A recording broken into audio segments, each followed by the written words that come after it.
this is episode 4, right? Because like Yeah, actual episode 4 was lost media. This is not episode 5. We are not talking about what Terrakion would be like in Advanced OU today, because this is not episode 5. We recorded episode 4 a couple weeks ago, but that's now lost media because one of the guests forgot to save their audio. So yeah, we're not talking about Terrakion in AVOU today. Instead, welcome to Podsola episode 4. That was supposed to be 5, everyone. And today our guest is Finchinator, OU tier leader. Mr. And OU, man. Cbutty is of course very happy about that because now it's his time to say ooh and ah. And I will say that's interesting exactly 50 times this video. I think I've said it twice now. Yeah, So- VGC superstar Tornadus incarnate is Z, you know. That's interesting. While they they felt the need to make quick drops just for all those wants to drop the ZU. Anyway, that was an all-time Pokemon moment. Yeah, why did Tornadus get dropped down? Because what's interesting is that it's now in the same tier as like Snorlax, because Snorlax dropped as well. Well, weird thing with these drops. Oh, oops. No, you're good. The weird thing with these drops is that it's kind of flawed. Well, not flawed, but it's based off of like initial usage, which doesn't represent how something would be in say UU. So it does take a couple months to like all shake out. Yeah. But I don't get how Tornadus is down there, because that's a mon with like base 125 special attack, prankster, and nasty plot. Well, also boils down to Tornadus just not really having too many good consistent attacking options. Yeah. Bleak Windstorm, baby. That's not consistent. That's I know that was the joke. I hate Bleak Wind. I was running Air Slash at EUIC. There's so many people you see complaining that this move misses anyway, so I'd rather have a Hurricane anyway because like at least that has the confusion chance. But then everyone still runs Bleak with Storm because they don't want 70 accuracy regardless. And there's also it doesn't matter what you're running, you're gonna miss down there. Yeah, it's kind of just pick your poison at a certain point. That's just what Tornadus is. Yeah. And like you have mono stab flying, which is also hard to cover for because its coverage is like Focus Blast and Heat Wave, which are good, but like they don't complement flying super well. It also lost a fog, which is something. Yeah, that's I mean, the mass exodus of defog has been a big killer of a lot of viability in that. That's included. Yeah. It's like Heatwave isn't a move it runs in VGC. In VGC, it's a Bleak Windstorm / Air Slash, and Icy Wind. That's about it. Oh yeah, I guess Icy Wind too. Anyway, today we have Finchinator here because there's recently been a Volcarona suspect test. It was banned. Thank God. And we after that, which is like how much time had passed from our Chowdon ban to Volcarona ban? How much time did OU just be stuck without anything? Has it been that long since a suspect test? 2.5 or 3 months. So that's interesting. No, Gouging Fire was suspect tested, but it ultimately remained OU. And prior to the Archaladin suspect test, Durham was suspect tested and remained OU by like 1 or 2%. So, we've had a couple of closer, maybe even not so close in terms of Gouging Fire calls. But we've had a suspect test, every month, every 2 months, which is about as what you'd expect. But, people have been a bit less ban happy just with all the craziness going on, the metagame still developing. So it's been interesting. With Volcarona, we're happy that it's gotten there.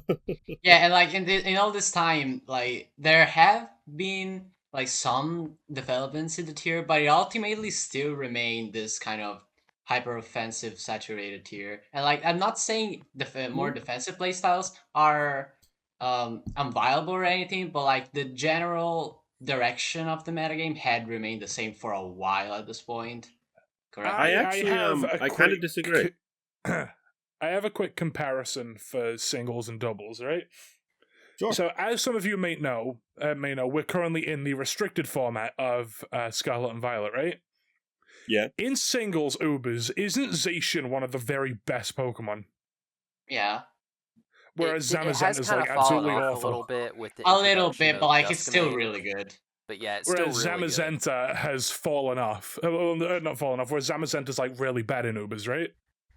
Yeah. The crown, yeah. It's the complete opposite in VGC. Zacian is nowhere to be seen. Zamazenta is arguably a top 5 restricted right now. That's weird. Hey, that's What interesting. gaining body press does. Yeah, body press was. But it also Body helps press. that it has a very favorable matchup into Incineroar. Oh, that's true too. Body press was like it was a great buff for Zamazenta. Yeah, in singles it still got worse because it suffered from Zacian's crimes and it was nerfed alongside it. I suppose that's not as important in VGC because like the nerfs were to attack, which it doesn't often use since it gets body press, and the fact that its ability doesn't work after switching out, and in doubles you don't switch out as much, right? Well, So another Yeah. like thing is that in that's why I didn't really care as much in doubles. While in singles, yeah, it made it drop to OU. Arguably, Zamazenta Crown could also like be fine in OU right now, especially since like Zamazenta Hero holding an item is so valuable, and like you can have leftovers, you can have heavy duty boots. You're not weak to ground, that's a big one, or fighting. So like Yeah, the item Zamazenta, slot is just substantial because you could kind of cover a certain sect of what would be checks or counters by, having a certain berry or a certain, Terra plus move and a certain item, and that kind of goes a long way. We've seen like Chesto Resto, we've seen heavy duty boots, we've seen lefties, and they cover all sorts of different things, and I'm sure it's similar in doubles as well. Fair enough. Finch, speaking of restricted legendaries in OU, what's the current verdict on Solgaleo? Because I know you were talking about that earlier. So a month or so ago, maybe a couple weeks back, I kind of put out a little bit of oh, this is going to be fun. Let's see what the discourse was. Of course, the community went way over the top, but basically, we did discuss a number of Uber Pokemon in the council chat. Solgaleo, of course, being one of them. And the general idea was that we have one council member who feels pretty strongly that maybe we should try and retest some things, which is a fine sentiment. Everyone's entitled to their opinion, of course, and I'm not going to object. But Yeah. right now, the metagame's still moving pretty quickly.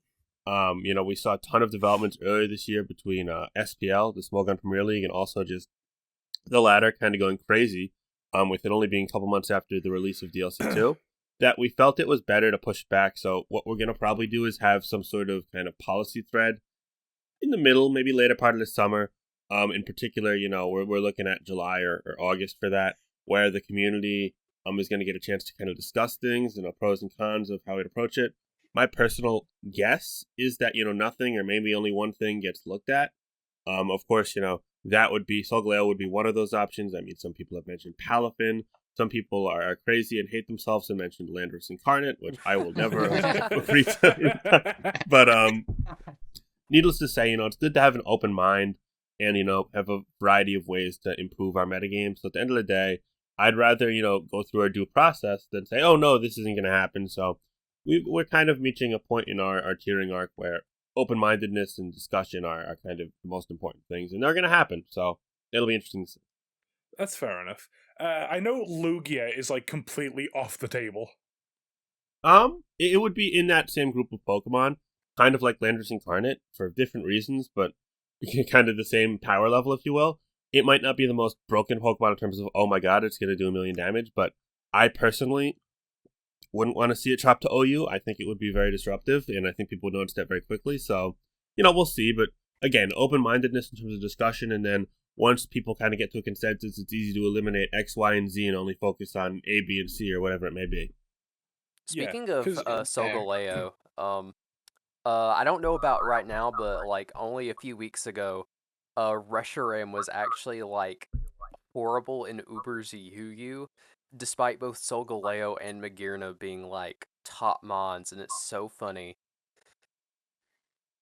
Yeah, I think that's less Reshiram having a good matchup and more Reshiram just being too bad to benefit from the good matchup. One thing that Reshiram, because some people have compared Reshiram to Arceus Fire, which was too good for the tier and had to be banned. Reshiram's lower speed, lack of recovery, and the fact that it doesn't resist fairy is a pretty big downside. Yeah. Yeah, like on paper, it's got a good matchup into Magyarna, but in practice, if it had like, you can't really switch into it first things first because it doesn't actually resist fairy. That's a big thing. And like, if it got like some 1 or 2 turns to set up and you're coming into revenge kill, it could also like if you're a little bit chipped, you're not actually gonna revenge kill, which is big.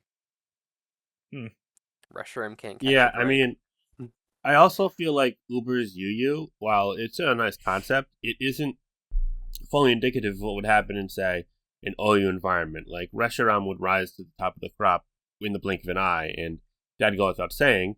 But when your power creep, is suddenly, its level of power is closer to average than insane, and its speed tier is closer to bad than average or slightly above average, and its bulk is, closer to average, those things are going to really decay away at you. There's going to be less reason to use it altogether. And in games where it's used, it's going to get less openings. And if you look at those Ubers UU games, it kind of is a bit of hellfire. It's kind of chaos. Yeah. And, the Pokemon in Reshiram shoes aren't necessarily going to benefit from that chaos. But in a metagame where you're trying to establish an actual, balance and every archetype be viable, Reshiram would easily rise to the top of the crop. And it would be an elite, potentially overbearing wall breaker, in my opinion, just with all the tools at its disposal. Oh yeah, this reminds me. The usage stats for restricteds in Day 2 of Indianapolis came in. Calyrex Ice Rider is by far the most used restricted at 32%, with Shadow Rider behind it at 16%. Then it's Terapagos, then Kyogre, then Miraidon and Zamazenta are tied. All of them. Like all the last one you said are tied, or like just the last two? Just the last two. Oh, okay. But a lot of people are saying Calyrex Shadow Rider is going to lengthen the gap between it and Ice Rider. No, Ice Rider overtook.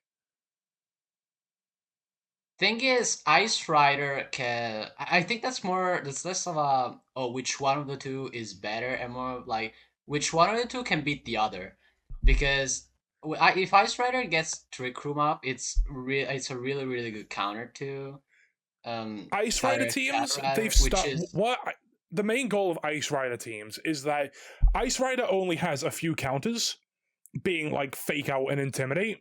They can get rid of that with Farigiraf and Clear Amulet, and then what they do is that they can get rid of their Spore weakness with Terra Grass. They get rid of their weaknesses from Grass with Pelipper. Oh yeah, Pelipper is also like weirdly top tier. Yeah, Pelipper's insane right now. Mainly because of White Guard, welcome right? to the VGC segment. It's so funny hearing good. about items that like I never see in singles. Like no one uses Clear Amulet in singles. I mean, yeah, the only Clear real Amulet's huge in singles. Like Koraidon will use Clear Amulet. Sometimes Incineroar runs Clear Amulet.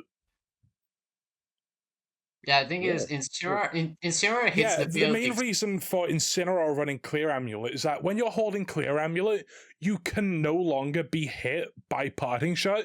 So if you have a slow Clear Amulet Incineroar, you will win the Pivoting War. That's interesting. Wow. Thing is that in doubles, Incineroar hits the field extremely often, right? So like the Clear Amulet on physical attackers is extremely viable, while in singles there's less room. First of all, the only real intimidating mon is Landorus Therian, which is good. Yeah, which is good, but not. It's not like the best of the best. Like it's really really good, but you're not It's gonna not enough see to warrant an item slot just for. it's not countering nearly as Intimidate. popular as Incineroar, and even if it was, it's still there. Since you only have one mon on the field at a time, it's not gonna be able to hit the field as many times. Yeah. So, so like in a lot of the time, if you're holding Clear Amulet, you're just gonna be without an item slot. It's good. In theory, it's good versus webs as well. But at that point, you just run into the boots. See, the usage stats for non-restricteds, it's funny to look at from a singles perspective, because if you look at the top 12 usage, it's either awful Pokemon, Ubers, or OU Pokemon. So at number 1 usage, it's Incineroar with 61% usage. Then it's Urshifu Rapid Strike. Then it's Amoonguss because it can still put things to sleep. Then it's Rillaboom. Then it's Tornadus. Then it's Raging Bolt. Then it's Fluttermane. Then it's Farigiraf. Then Pelipper. Then the Water Ogerpon. Then Chi-Yu. Then Single Strike. Yeah, it's like basically there's no correlation between success for one format and another. That's kind of funny. No. Absolutely zero correlation. Which I think is really interesting. It is like the environment is just fundamentally different. It's like you're not playing a completely different game, but the same game behaves in such wildly different ways. Just by changing one we have the top 12 usage for day 2 of Indianapolis now. Somehow, Ursaluna Blood Moon has snuck its way into the top 10. Huh? When was the last time Reshiram Blood Moon saw serious success before now? The last regulation. I mean, yeah, but like, when was the last time it saw like this much usage? Oh, it's never been on a top 12 graph before. Yeah. So the top 6 is Incineroar, Urshifu, Amoonguss again. Then it's Raging Bolt, then Tornadus, then Pelipper. Pelipper snuck its way into the top 6. Then it's Rillaboom, then Farigiraf has overtaken Fluttermane. Then it's Blood Moon, then Ogerpon Wellspring, and then Chempao. What's funny is that Incineroar right now has over 70% usage. He beat the fraud allegations. Anyway, going back to singles a little bit, like I wanted to ask Finch what, like, apart from the like possible candidate for a retest in OU, what do you think is like the next step of theory in OU? What's the So I mean, right now, follow-up? in my opinion, we're in a pretty good spot. I know there was an opinion presented earlier that hyper offense is, still defining the metagame, and there definitely is a piece to the puzzle, if you had a pie chart that it occupies. In my opinion, though, balanced teams have actually, kind of taken strides towards combating it. I mean, we've seen things like, for example, and this actually kind of popped off on Twitter the other day, Sticky Parp Clefable being used because it's really good at disrupting Roaring Moon. And we've seen more, Skeldurge and Dondozo fitting not only on the stall teams, but on the balanced teams. And the metagame has kind of been able to counteract itself really well. And I view that as a healthy mechanism. So I think we've been seeing a lot of shifts in the right direction. And that's been appreciated, but there are still some things that are disruptive. The most broken thing right now, in my opinion, and I think in the opinion of most, people on the council, most, higher end players, would be Ogerpon Wellspring. Oh yeah. Now, Definitely. there's kind of this internal debate as to, is this Pokemon like broken, or is it enough to, push the issue on balance in bulky teams while still being manageable? And keeping a Pokemon like that is actually good to, prevent the metagame from being balanced mirrors every game. And that's an internal debate. And then, you can kind of extend the same logic to Kyurem. Kyurem does have, some more counterplay. You see Assault Vest Slowking. We see certain steel types. But it kind of boils down to the same logic where it just barely avoided a suspect ban back in January, and it probably is not going to get suspected for a number of months. So right now, I'd say we're kind of just chilling. There's definitely a prospect for a Wellspring suspect sometime this summer. There's definitely a prospect for looking back into Kyurem if all else remains, maybe in the fall or later this year.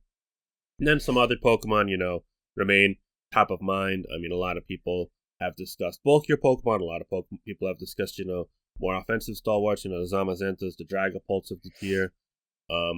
So right now, definitely, kind of similar to the other point, we're remaining open-minded, but Wellspring is kind of the thing that stands out for me personally. As if it'll ever get banned, I actually probably wouldn't think so, but I definitely think it's suspect's possible. That's interesting. Back to the thing about hyper offense and whatnot. Like, to me, it's less about hyper offense being popular, Mm-hmm. and more about just the sheer amount of months that are good on hyper offense being extremely difficult to account altogether, and like it's Oh, for very sure. tough. It's very tough to have a team that's not hyper offense that doesn't have like one or two auto lose matchups. Like you could just lose to a random sub on Goldango or something like that. So, in my opinion, there's a lot of skill that comes to different things this generation than other generation. I think a lot of players, and some maybe don't realize as much, is need to use team preview and how people like lead and sequence their initial game as kind of a an index for what's to come. You could kind of make assumptions, you could kind of make reads, you could kind of base, oh, if this is X, this is Y, or vice versa, and you can make those calculated risks. So there's certain times where, oh, I'm gonna bring my King Gambit in and try and check Goldango because there's no way it's Focus Blast, or the worst thing you can do is Trick or Thunderwave. And there's other games where, oh my god, this I is forgot Focus Blast, and Golden Go gets you can't always Thunderwave. deduce that from the jump, but you can after turn 3 or turn 5 or whatever it may be. And there's definitely ways to, kind of speak that language and pick your poisons and choose your priorities. And a lot of games don't only come down to, oh, my team is better than their team, but it comes down to, oh, my team is usually good into this, so I'm going to leverage my strengths and view this. And it's not always easy, but it's definitely possible to do. In my opinion, that's what makes a metagame with Terra and with such a power creep, very interesting and skill intensive. But there is admittedly some variance to it because you can't always cover everything. And that's kind of the great debate of Generation 9. And in my opinion, players have just gotten better and better and better at building and accounting and playing. And I think it's going to continue to get that way. And it's kind of this arms race between all the archetypes. And I personally love it. Other people, it's hard to be casually into OU right now, admittedly. You kind of have to continuously play it and follow up with the metagame if you want to really get it. But if you don't care about being, oh, I'm like a 1900 player on the ladder with tryhard, then it's more easy to casually play it, of course. But like to be an elite OU player right now, it's very demanding. It's very time intensive relative to other generations, and that's just because of what's going on at the moment. Yeah. I definitely think this like um approach to team preview is like it's good. It's you can see it a lot more in tournaments than ladder. Like I really do appreciate tournaments for that reason because like Yes. the nature of ladder being a lot more matchup fishy makes tournament feel like very, very much a breath of fresh air. I've really enjoyed some recent tournament of I've taken part into, and the thing though is that most of the time you're going to play on ladder, and that's where you can just get matchup fished sometimes. Like, Well, uh, you can also do things to, minimize the chance of you getting matchup fish, but that might decrease your odds into other things. There's definitely some give and take into it. I've tried to use ladder as testing grounds for tournaments. Like for example, I played in Smoke on Tour and the Fight Night, and I'm playing in OU seasonal in a couple hours. I did this all this weekend, so I right now have 2 alts in the top 100 in the ladder, and I basically put the timer on and say, okay, I'm gonna treat this like a tournament game. I import my team into the calc, all that, and I'm able to deduce a lot of lines and figure things out that thankfully put me ahead. But if you just go into every game and you want to, kind of play more lax like you would any other generation, then yeah, it's not as easy. There's certainly a greater gap between, the really consistent teams and players and not this generation. And I think that a lot of that stems from Terra. A lot of that stems from the metagame evolving at a quicker pace. We've seen the tier kind of evolve in cycles. There was a point in time when, for example, Ogrepon Wellspring was overwhelmed by all these new shiny toys, the Deoxys Speed, and suddenly, oh my goodness, Kyurem is back and better than ever. And then, people were realizing, wait, this Pokemon's still fast and started to switch into. And then we saw a couple weeks where people started using things like Rocky Helmet Amoonguss. We even saw a couple of Como-Os, and we saw, very physically bulky Zamazentas. And now it's kind of back to the point where we're seeing more like Future Sight plus offensive Zamazenta, just to, kind of capitalize on other things. And it goes cyclically, and I find that interesting because you're always excited to see what's next, but it is hard to use the same team for 2 or 3 or 4 months like you could in a prior generation and remain good and consistent because that's going to phase out. So there's a lot of give and take to it. yeah, team building is Finch, I have a definitely question about that whole matchup fish thing. So you know how VGC has this open team sheet thing? Mm-hmm. Yes. How do you think that would affect singles? It would ruin it. Yeah, How so? it's not good in singles. It's like a lot of the Well, skill in singles is being able to figure out what your opponent could have, either through scouting or team preview, and removing that would very much be war of is my team better than yours? That's fair it enough. just takes a huge skill out of the game. One of the biggest skills is analyzing team preview, analyzing the first handful of plays and saying, okay, because they did X, I could now kind of piece together the puzzle. They've got Y and Z and vice versa. It completely takes that out. And instead, it almost makes it more of a mind game. And in doubles, there's so many more tools for counterplay. So much more is permissible that team sheet isn't the be all end all. But in singles, you got to keep in mind that each turn is, an intricate one-on-one type of ordeal where you only have, oh, should I attack or oh, should I switch with one slot into one potential Pokemon or one potential Pokemon switching, and that's recurrent. So giving something like open team sheets for that, while it would make it more beginner friendly, and while the skill gap would decrease dramatically, it Which would is make not it so that necessarily a the good thing. reward for being an informed player, the reward for being an innovative player, the reward for being a creative team builder would go down dramatically. Suddenly, this arms race to the top with all the best players and the best teams and the metagame continuing to innovate, which has always, generation to generation, been one of the best things of OU and what keeps it from being stagnant, because we're always going to see, new people peaking the ladder with new strategies. I mean, just this week, Bellybolt Rain peaked the ladder with this creative assault vest set. You'd never see that or anything resembling that in an open team sheet metagame, because the cream would rise to the top and then everyone would adopt it, and it would just be the same handful of teams in Pokemon. I mean, we'd be seeing, maybe not to the extremes of, say, Incineroar and Urshifu seeing north of 50% usage, but we'd be seeing things even more cluster to the top than ever before, just because No, risking Eusor. diverting from that would be punished even more. You're going to have to bleep that out. I apologize. It's all good. Damn. Yeah, what you were saying about how team sheets aren't the be all and end all of doubles, that's interesting because there's this team recently, you've probably seen memes about it, that's been at the top The of the Dugong best of one, one yeah, ladder. right? Yeah, Yes. they only the guy who made it. They only play in close team sheets, but it's a team that has been that have had top players losing to it, and it utilizes Gloom and Dugong. Gloom is so funny.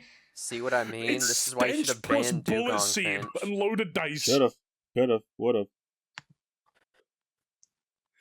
And the Dugong is Quick Claw with Fake Out, Aqua Jet, and Horn Drill. And Persona. Isn't the Aqua Jet for weakness policy Armor Rouge? Weakness policy, weak armor, stored power, Armor Rouge. And You the VGC players are on something. Quick Claw plus Horn Dude, Drill is some what of us gets have me. been using Terra Normal Rillaboom as a counter to Shadow Rider. Contrarian Mons reference? Real. What gets me is Quick Claw. Plumber, you're gonna have to bleep that out. Oops, my bad. What gets me is Quick Claw plus Horn Drill. You're really. I was using the team. I got both the Quick Claw proc and the Horn Drill land. You're having around a 9% chance to just delete the opponent before they can move, which is extremely funny. Like, you're willing to just go for this extremely unlikely thing just because if it doesn't happen, then whatever. But if it does happen, your opponent is screwed. Which is really Back funny. to the whole team sheet thing. Even with open team sheets, that doesn't stop creative team building. Like at Indianapolis yesterday, someone went undefeated in day one using a Miraidon team with Discharge Choice Specs Miraidon next to Terra Ground Electric Seed for Rigoreth. The thing about that is, in doubles, there's a lot more variance to a single turn, which means there are a lot of more of outplaying potential. That is just I'm not saying singles doesn't have outplay potential, but like it's a lot. Like there's many more variants even with um open team sheet that avoids making every turn something like a 50-50, which Yeah. would happen a lot in singles. Also, on average, doubles games are usually shorter than singles. Yeah, So like singles That's has the more very average true. scouting doubles game potential lasts and around such. 5 turns. And on top of all of that, in no way does team sheets completely stifle or stop innovation. In fact, innovation is so omnipresent in the VGC metagame, the VGC culture each weekend, that, it draws even singles players like me to the stream to see some of the iconic faces that, we've known to grow and love in the VGC circles for the last handful of years. But what I'm saying more so is that it allows for this rapid adaptation of standards, and it also allows for this counterculture. But in OU, it's not necessarily that back and forth, but rather it's circular. Where we're seeing every single archetype evolve within itself. I mean, just recently, for example, Hyper Offense has started using Terra Ghost Raging Bolt a ton, and that stopped things like Iron Defense Zamazenta. But now we're seeing people, for example, use things like Terra Ground on Primarina or Terra Dark on King Gambit to kill with Sucker Punch and get that like exact turn right. And it's kind of going like back and forth, but within each archetype. And it's crazy how much of an arms race it is to the top. And eventually you're going to find someone who finds this perfect middle ground. And then that team is going to be like standard and be like a sample team for a week or two. But then you're going to find the next best thing, and it keeps going and going and going and going. And that goes all generation. And that's fascinating, and it rewards the most creative and best players. And that's why you see them being the few that can achieve consistency. In VGC, it's similar to that, but with 2 Pokemon on the field and with metagames being limited to however long any given series is, there's definitely a cap to that. And I think that's a great way of doing it too, because it ultimately allows for people to kind of reset every couple months, and it leaves it so that you're making the most out of a game which has, more options. In a double battle, there's many, many more things you could do than in a single battle. So in my opinion, open team sheets fits doubles, and VGC, it's tailored perfectly towards it. And I think it's such a great thing for VGC, but for singles, it would kind of stifle the things that our player base has grown to love and care about to such a great degree. Another thing is that VGC is like team sheets help be more spectator friendly, which VGC ultimately tries to be. Like a casual fan is a casual Pokemon fan is going to be they're going to be more likely to know who. That's if they don't get the team sheets on stream wrong. There was a stream match yesterday where instead of Spore, they said the Amoongus had Soak. That's a tough type. That's a great way to make grass types not immune to Spore. That would be a great way. Against the Soak Amoongus. Like it wasn't even Spore, it was Soak. Against the Soak Amoongus, there was Water Sport Kyogre. That move's not even in the game. I know, that's the funny part. But like a casual Pokemon fan is more likely going to know who Wolf Glick is than say McMegan. Like a casual fan who is watching a popular VGC player, like they're gonna want to know what's going on, because obviously they might not know what's going on. But if you're tuning into, like, let's say McMegan versus ABR, then you probably have a very good idea of what's going on. Actually, I disagree. Now, there are going to be thousands and thousands and thousands of people who know who Wolfie is, who know who the top VGC players are. Sub guy, world champion. But let's say a Smogon Tour final game or an SPL tiebreak game, or even just Smogon Tour yesterday. Like, yesterday in Smogon Tour semifinals and finals, I played in front of over 200 people. And in, like, SPL finals, we had over 600 people. And of those 600, I guarantee you 2/3 to 3/4 of them are more casual or lower level players who just kind of who just kind of talk it up in the chat and post memes and so on and so forth. And that's great. and VGC is always going to be bigger, in part because of the amazing job they've done marketing, the way in which it's been marketed, the way in which it's been out there. But there's definitely kind of a subset of that trickles into singles, and I think it's a great part of both communities and both ways of playing. Thing is, Yeah. I've seen so many most singles players are able to enjoy the doubles as a spectating experience as well. While Oh, I've I love seen VGC. so yeah, me too. But like I've seen so many VGC players say that instead singles is extremely boring to watch. Well, I definitely disagree because I love especially slow games. There's like a lot of VGC players I've heard that say slow games are boring to play because each player takes so much time to pick their moves. That's another thing. Like in doubles, you only have 1 minute to pick your move, which is to me is absurd. Like there's so many more options to consider and so much less time. Well, also, So isn't like it just a flat minute every single turn? yeah, it is a five I minute think every so. So single they turn. actually have more time than in singles, because if you take a minute every single turn in singles, by like turn 10 or 15, you're basically going to be dead on timer. Now, your counter to that is going to be, oh, doubles games don't last 10 or 15 turns, and that's Yeah. because there's two Pokemon on each side. That's I the get thing, that, though. but Some of like them the do. timer thing is kind of incorrect. Have you ever seen like a balance mirror match? In doubles and singles. Like Incineroar, Among Us, stuff like Oh that. yeah, okay. Those matches go on for eons. Yeah, and Eons, if you which is take a 20 minute minutes, right? if you take a minute every turn in singles, you get 10 to 15 seconds back on the timer online, and by turn 10, you're going to be under a minute left. You couldn't even take a minute.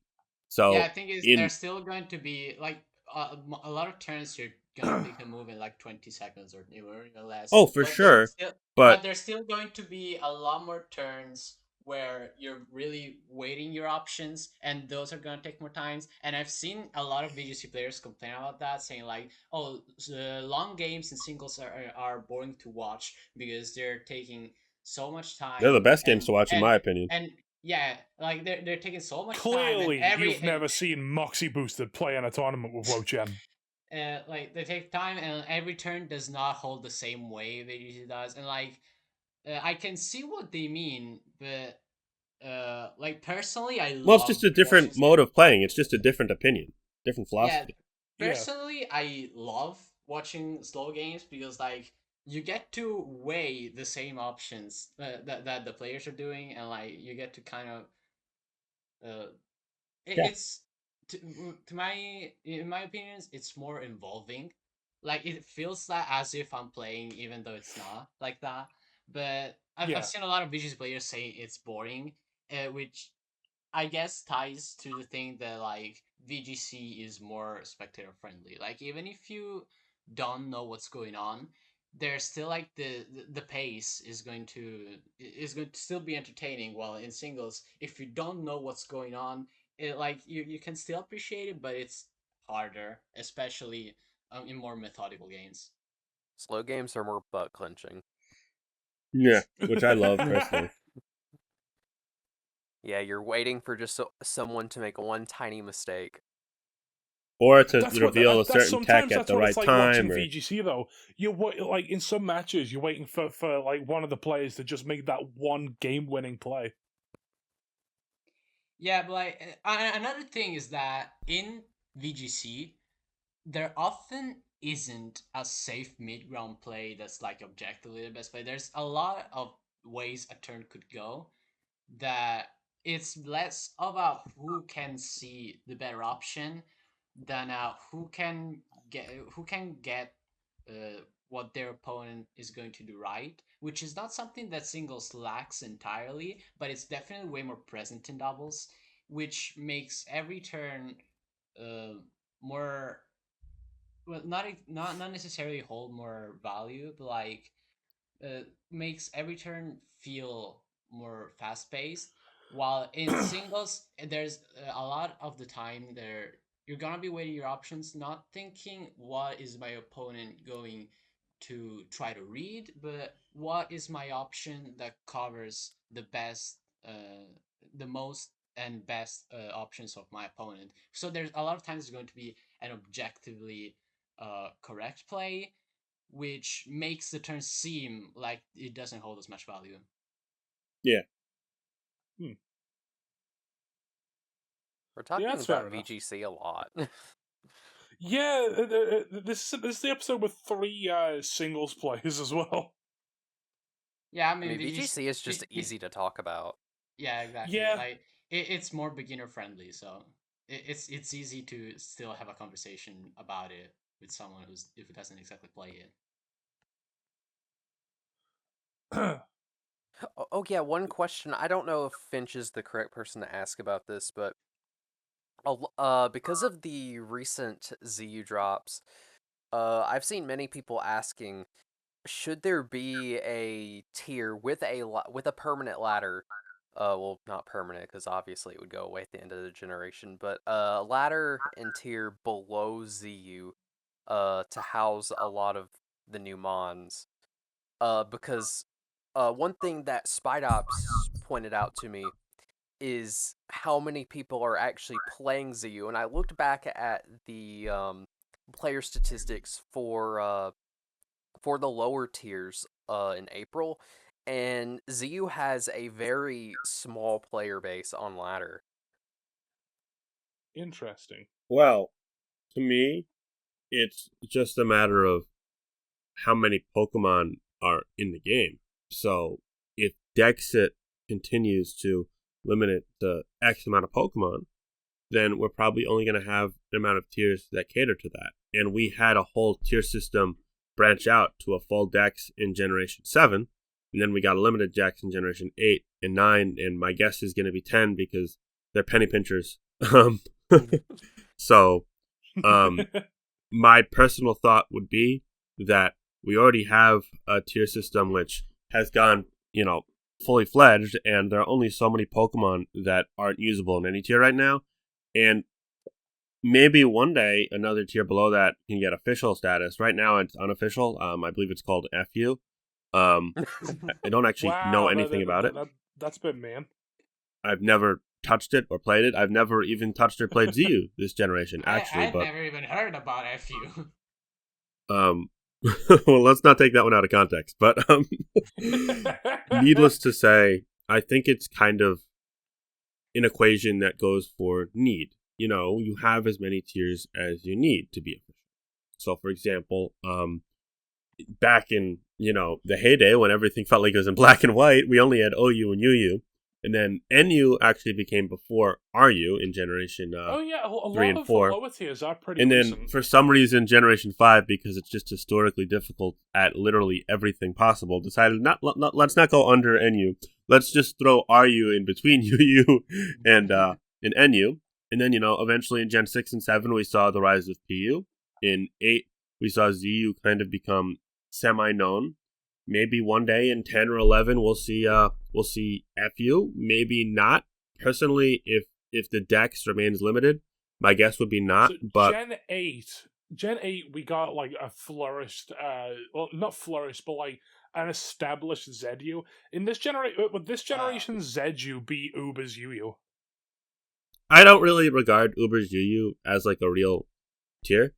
It only had like 5,000 games last month, if I remember correctly. With all due respect to the people on the project who I think are doing their best job, the community is very small.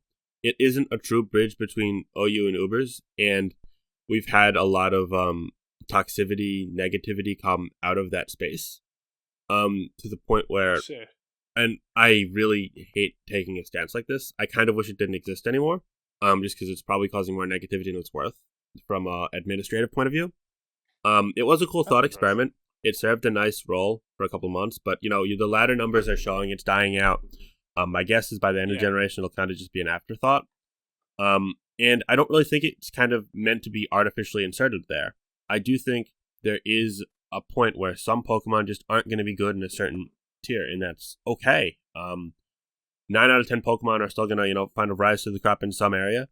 And there are going to be some legendaries that are caught in the middle, just like there are going to be some very bad fully evolved Pokemon that are caught in the middle. And that's a reality that we have to accept. The branding of Smogon as, you can always find a tier where your favorite Pokemon is viable is not true, in my opinion. I think it's misleading to a degree. And that's unfortunate because it's a cool narrative, but we have to accept that, your favorite Pokemon 15-25% of the time is going to be mid no matter where you try it. And, it might end up being fringe viable in the lowest of low tiers, or it might end up being fringe viable in Ubers if it's like a legendary that's kind of caught in the middle, or a Volcarona type. But it's tough, and that's something we've got to come to accept, because we can't just create a new tier every time another person's favorite Pokemon isn't viable in Ubers or in PU or ZU, because then we're just going to end up with more tiers than we know what to do with, and some of these tiers are going to cause more trouble than good, and it does cost a certain amount of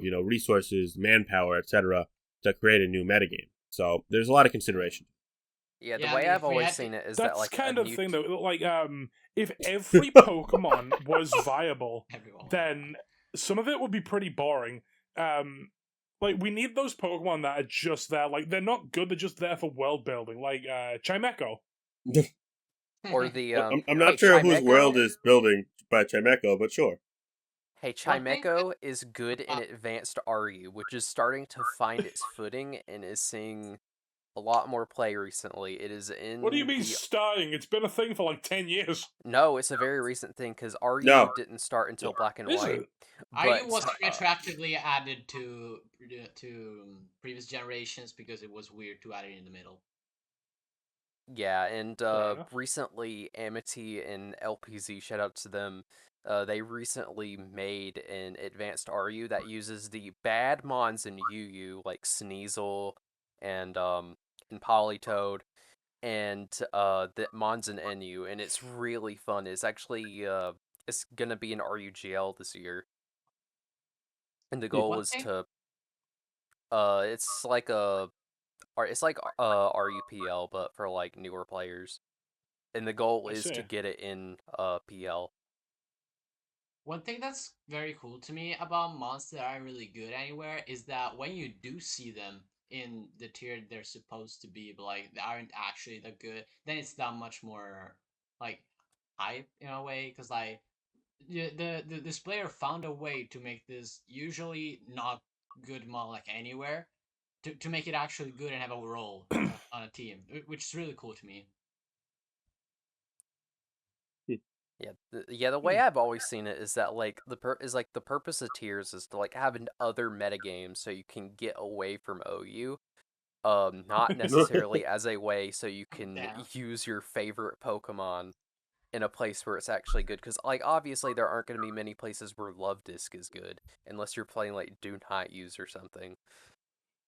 It's like C rank on the ADV ZU VRs.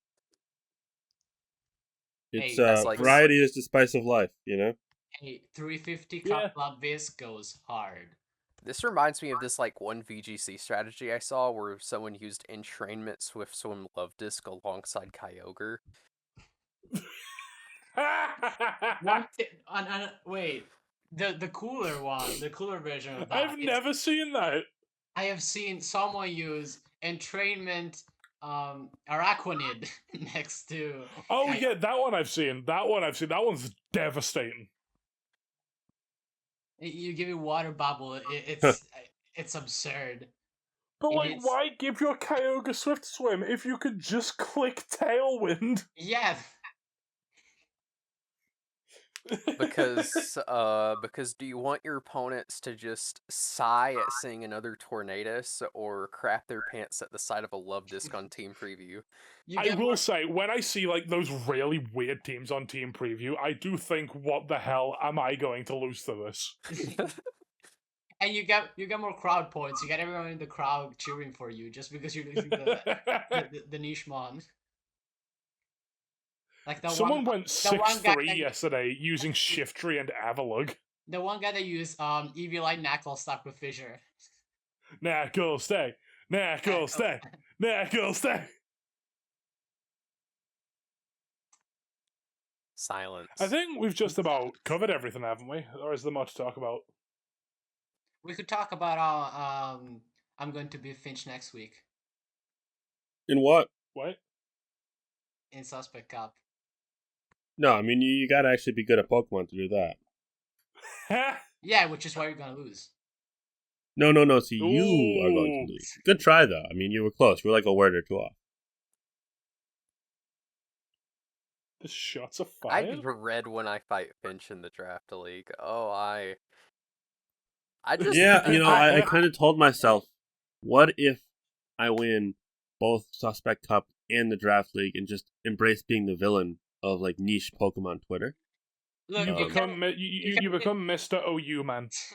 look, you Like, can win I the was- draft league because the drafting system there was absolute. How do I say this without being bleeped out? The drafting system then was not great. You can take that one, I don't care. But I've been really enjoying Suspect Up. The way it works for anyone other than like Finch and Silver because they're in my server. The way it works is you get to ban a mon and force your opponent to use a different mon. And I've been Oh, that's enjoying interesting. you've been I've been enjoying this so much because team building feels very very very free. And Meanwhile, I haven't built a team all tournament. I've just been throwing Galvantula on random OU teams. I mean it works. It does Did work. we manage to go an entire worked episode so without, without talking We're about in the winners DBV Ubers finals. lead meta game? Yeah. So bet- if I lose that tournament, I'm going to be really really sad.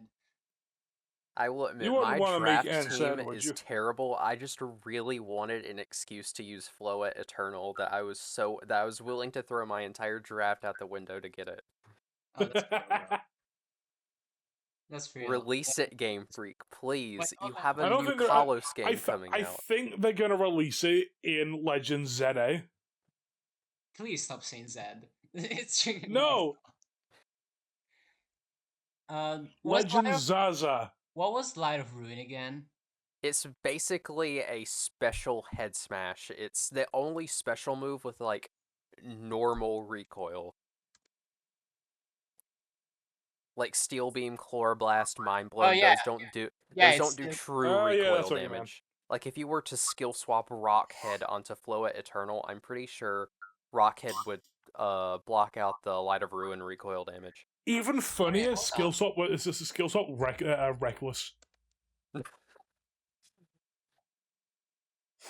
I mean, looking at the numbers, it's the exact same as Steel Beam. So, are you sure it works like that? Are you sure it's Rocket and not Steel Beam? Because like the numbers don't match up. I'm pretty sure. 10% max HP, 1/2 recall. Yeah, it's Rocket. It's true recall. That's cool. Yeah, it's the only special move to have that trait, which is funny, and it's not even released. There is an oversight in X and Y though that actually mentions the move. Yeah, I don't. I'm surprised they haven't released it yet. I think that Yeah, they were it's planning on tough. releasing it, but they just didn't release it. I think It they're was definitely probably releasing meant it to be in an Legends event. Zaza. Yeah, it Yeah, was it's probably going to be an event. Yeah, it's still weird to me that they didn't release it. It happened another time, another gen, right? Apart from like Arceus. I don't know. Yeah, they didn't release Arceus at the Hall of Origin. Because they thought it was too complicated, yet then they gave us Rune Regus.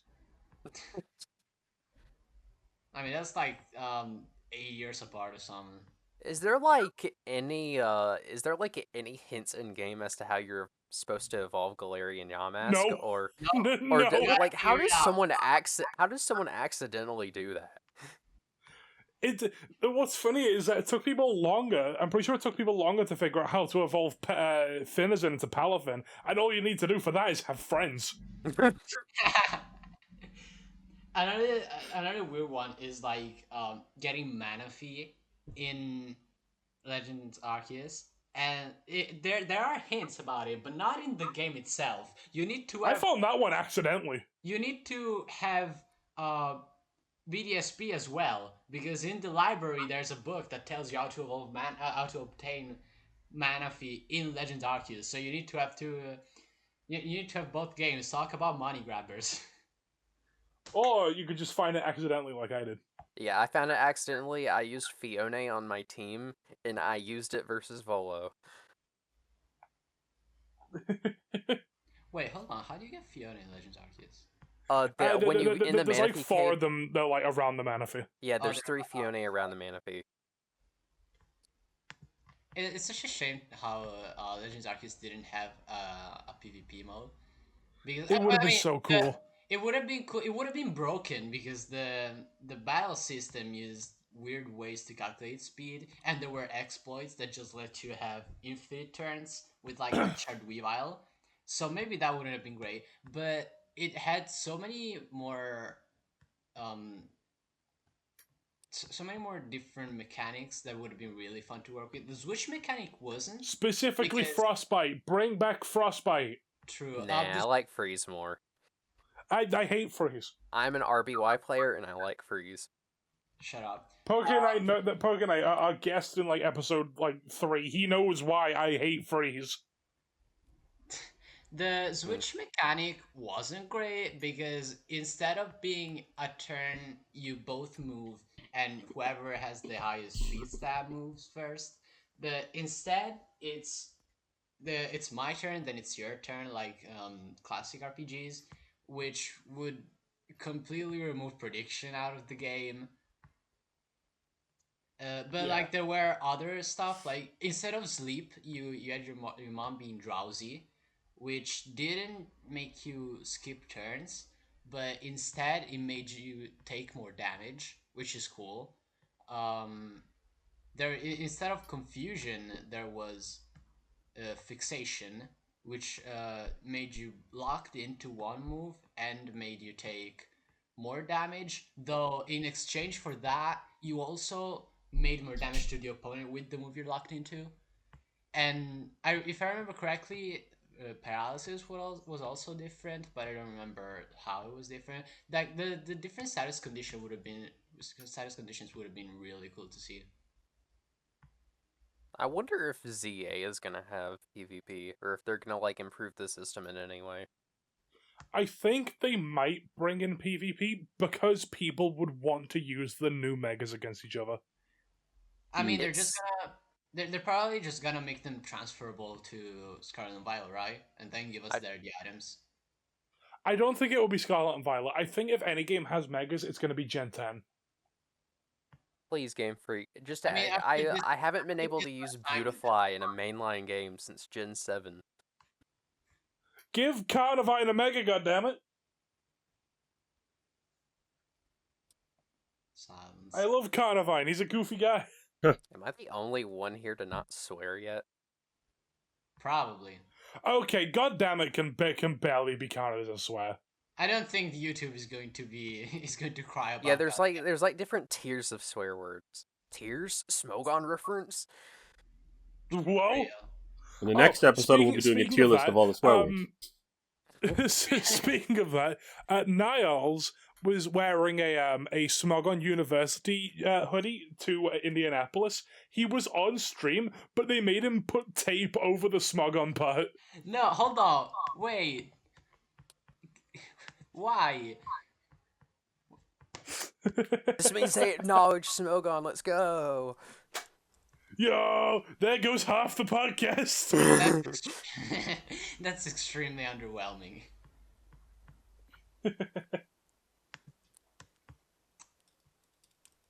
Yeah, I'll send the image to the Podsola channel.